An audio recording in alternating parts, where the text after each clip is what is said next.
అది మాత్రం వాస్తవం మేడం. రైట్ శశిధర్ గారు, ఒక నిమిషం మీరు హోల్డ్లో ఉండండి. నేరెళ్ల మాల్యాద్రి గారు సుప్రీంకోర్టు న్యాయవాది మనతో పాటు అందుబాటులో ఉన్నారు. నమస్తే అండి మాల్యాద్రి గారు. సార్, మాల్యాద్రి గారు, కళ్ళకు కట్టినట్లుగా అసలు ఏం జరిగిందనే విషయాన్ని శశిధర్ గారు చాలా క్లియర్ కట్గా చెప్పారు. సో మీడియాలో అంటే కొన్ని సోషల్ మీడియాలో కొన్ని విషయాలు ఏవో బయటికి మాట్లాడారు, బట్ నేను అది మాట్లాడకూడదు.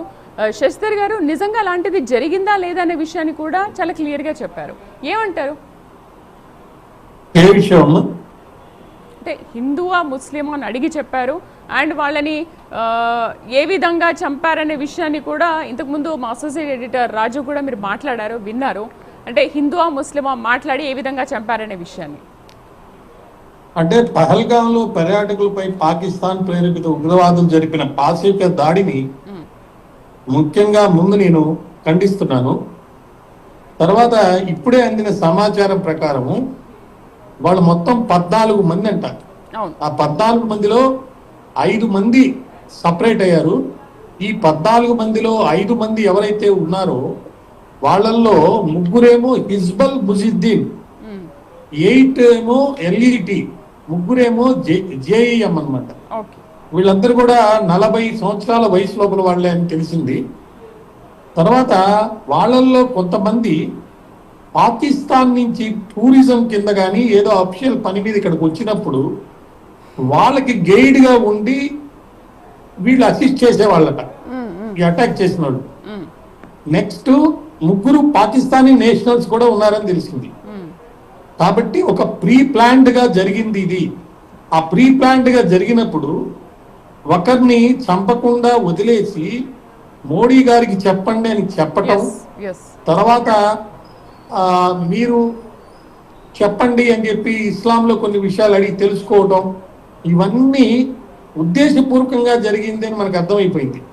ఈ ప్రత్యక్ష సాక్షి కథనం ప్రకారం కూడా ఉద్దేశపూర్వకంగానే వాళ్ళని అలా రాంగ్ గైడెన్స్ లో పెట్టి వాళ్ళు ఎవరో తెలుసుకొని హిందువులా కాదా అని చెప్పేసి తెలుసుకున్న తర్వాత వాళ్ళు చంపారని చెప్పి మనకు అర్థం అవుతుంది.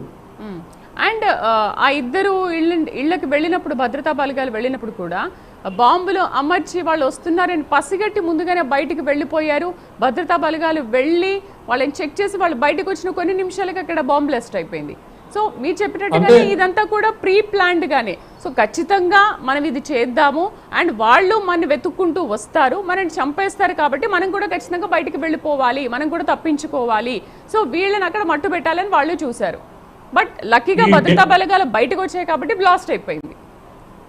ఈ డెంటో అని అతను 2021లో జాయిన్ అయ్యాడు. అతనే లీడ్ చేశారట.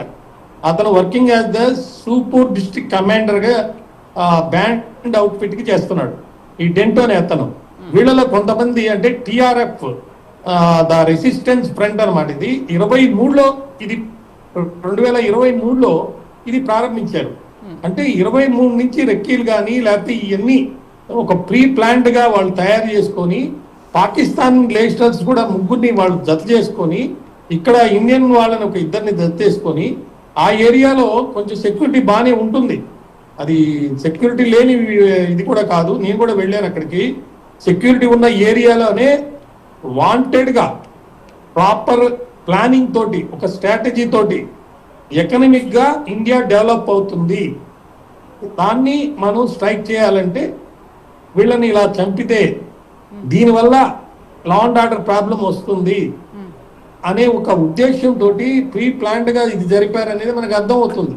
కాకపోతే అన్ని మతాల్లో వాళ్ళు కూడా రాజకీయంగా కానీ పొలిటికల్ గా కానీ ఏమీ తేడా లేకుండా అందరూ ఖండిస్తున్నారు కంఠంతో. కాబట్టి నేషనల్స్ అనేవాళ్ళు అంటే దేశభక్తులు అనేవాళ్ళు అన్ని మతాల్లో అన్ని కులాల్లో ఉన్నారు. వీళ్ళు మటుకు ప్లాన్డ్ గా మరి ఆ బట్టలు కూడా వేరే బట్టలు వేసుకున్నారని తెలిసింది. నెక్స్ట్ ఆర్మీ బట్టలు వేసుకోవడం నాకు తెలిసింది. తర్వాత నేను చదివిన ఒక పేపర్లో కానీ ఒక న్యూస్ ప్రకారం కానీ ఆ హిందువా కాదనేది ఐడెంటిఫై చేసిన కొన్ని దుర్మార్గపు చర్యలు చేసి ఐడెంటిఫై చేసి తెలుసుకొని మరి అప్పుడు చేశారని చెప్పేసి మనకు తెలుస్తుంది. తర్వాత ఆస్ట్రేలియాలో పాకిస్తాన్ రాయబార కాల్పుల వెలుపుల నిరసనలు జరిగితే అక్కడ కానీ చాలా దిక్కడ నిరసనలు జరిగితే ఒక అధికారి ఇలా అన్నాడని చెప్పి తెలిసింది. అంటే ఇంకా కూడా వాళ్ళు ప్రతీకార చర్యల దూరంలోనే ఉన్నారు కానీ దౌత్య సంబంధాలతోటి మరి ఇట్లా ఉద్రిక్త వాతావరణం లేకుండా దీన్ని చల్లబరిచి యుద్ధం రాకుండా చూసుకోవాల్సిన బాధ్యత వాళ్ళ మీద ఉంది అనే ఒక ఇది మటుకు లేనట్టుగా అనిపిస్తుంది.